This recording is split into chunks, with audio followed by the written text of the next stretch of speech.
What's good, y'all, and welcome to my 2020 31 Days of Horror, man. Yeah, this is a segment on my channel that every Halloween I try to do give a review of some of my favorite horror movies, man.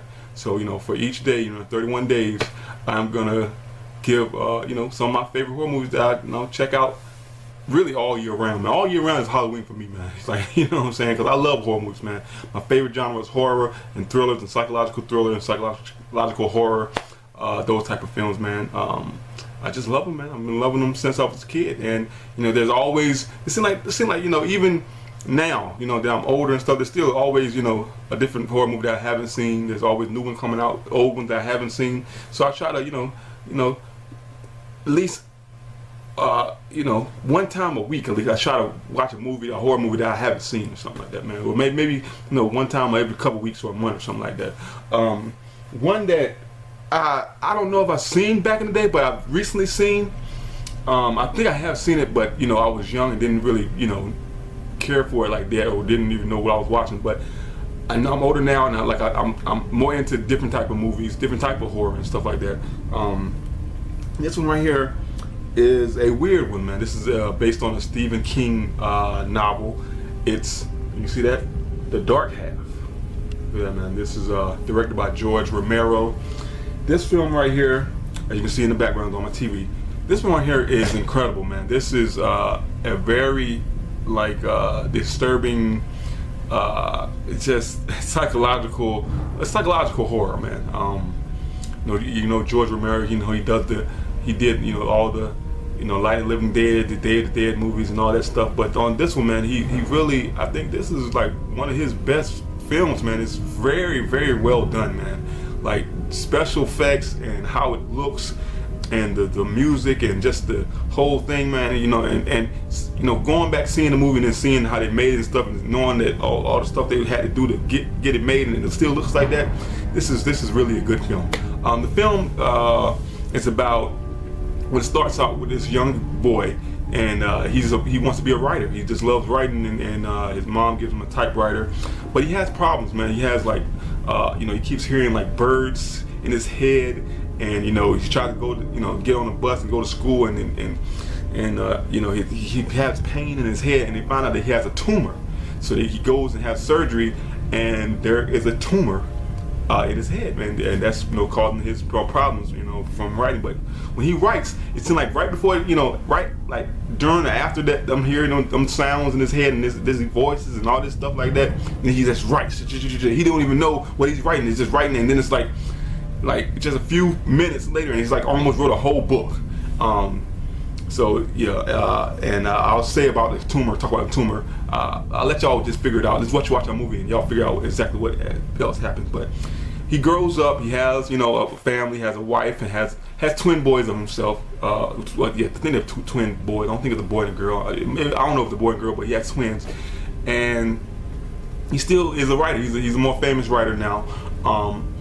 He doesn't have the problem with the thing, but then it comes back. The birds, he hears the birds and stuff like that.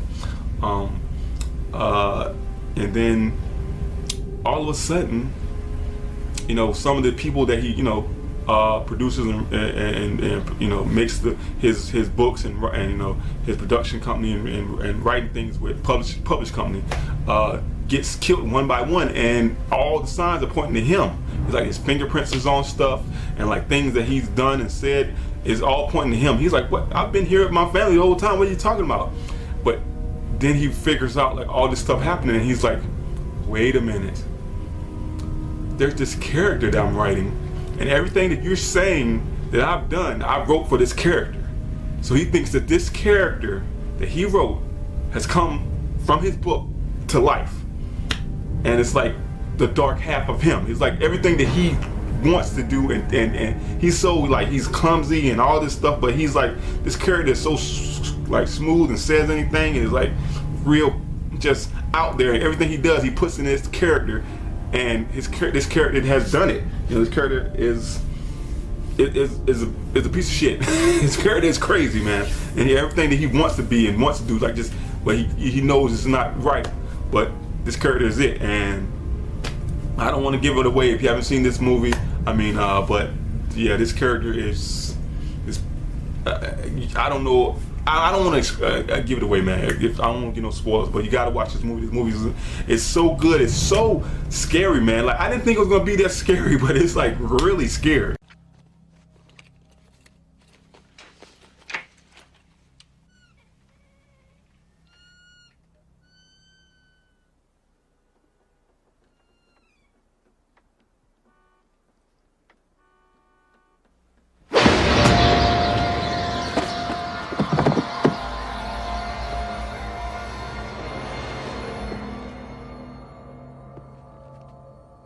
George Romero did his thing with that one. It's a great Stephen King adaptation.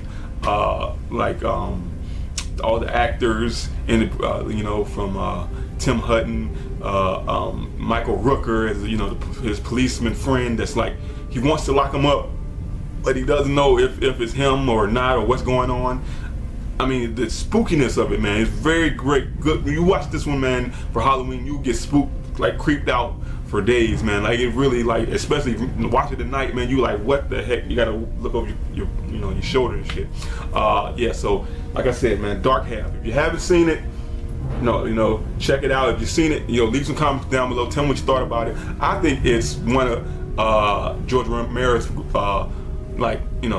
great films, man. He done all the Dead movies, but this one right here, man, this one is very underrated, man, to me, and very, very good.